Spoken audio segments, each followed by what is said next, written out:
Wack 100 doesn't hold his tongue for anybody. And when DJ Akademiks brought up the feds, Big U, and secret visits during a recent live stream, the whole energy shifted in seconds. What started as a casual conversation turned into a firestorm when Akademiks casually said that federal agents had visited him about his coverage of certain West Coast street figures, including the always controversial Big U. And before the sentence even finished, Wack 100's face said it all. He wasn't having it. "You playing with fire, bro," Wack snapped, his tone switching from cool to cutthroat. "You don't know what you're talking about. Don't mention me with them people." That moment instantly went viral. Fans clipped it, reposted it, and broke it down frame by frame. This wasn't just another Wack 100 rant. This was personal. This was heated. And something about the way he reacted had people asking, what's really going on behind the scenes? Because one thing is for sure, when the feds come up in a conversation, especially in the context of street politics and powerful names like Big U, it's never just gossip.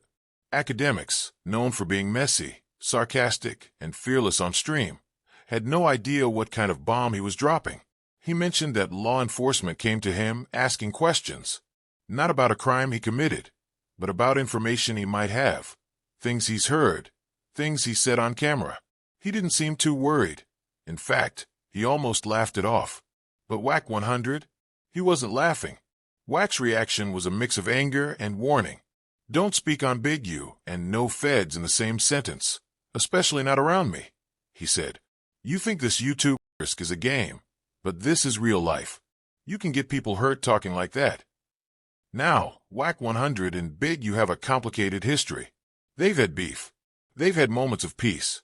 But what's clear is that anything involving their names, the streets, and the federal government is way too sensitive to play around with, especially live on air, in front of thousands of viewers. What made it even crazier is that just hours later, news started circulating that the feds had also visited Adam 22, host of No Jumper, one of the most influential platforms in hip-hop media. That instantly raised even more eyebrows. Why were federal agents popping up at the doors of media personalities? What were they really looking for? Some say it's connected to the growing tension between street figures and the online world that keeps talking about them. Others think there's a deeper investigation going on, one that might be looking into criminal activity, past affiliations, or unsolved problems that go way beyond rap beef. Adam 22 hasn't said much publicly, but sources close to him say he was caught off guard and didn't expect it to go this far. Whatever questions the feds had for him, it's clear they were paying attention to the content coming out of his platform. And that's when people started realizing the line between media and the streets is starting to blur. For years, platforms like No Jumper, Academic Stream, and Clubhouse have turned street stories into internet content. Drama between rappers, old gang rivalries, stories from the 90s and early 2000s that used to stay in the barbershop now live forever online. But what happens when law enforcement starts watching those clips like evidence? Wack 100's anger wasn't just about Akademiks being messy. It was about the potential consequences. "You putting people in danger," he said. "You say the wrong thing. They take that clip, twist it, and now somebody's name is in a file they shouldn't be in." It's not paranoia. It's reality. The FBI has been known to monitor hip-hop culture for decades, from the Tupac era to the present day. And with social media giving them easier access than ever, even offhand comments on a live stream can end up in a report. What makes it even more complicated is the web of relationships involved. Wack 100 is deeply connected in the West Coast scene. He's managed the game, worked with Blueface, and stayed close to many names that still hold weight in the streets. Big U is a legendary figure, known for his influence both in the music business and the neighborhoods of Los Angeles. These aren't just characters and stories. These are real people with real history. So when Akademiks dropped the Fed's name casually like it was nothing, Wack saw it as not just disrespectful, but dangerous. You say that to the wrong person, and next thing you know, there's a headline, he said. People looking at me crazy. People thinking I'm talking to them people. That's how real problems start. And to be fair, Wack has always been clear about one thing. He doesn't talk to law enforcement. He's made it his brand to be loud, opinionated, and even reckless at times. But one line he never once crossed is the snitch label. So when Akademiks said what he said, even if it wasn't directly about Wack, the mere mention of federal agents in that conversation triggered a firestorm. But now the bigger question looms. Why are the feds popping up now?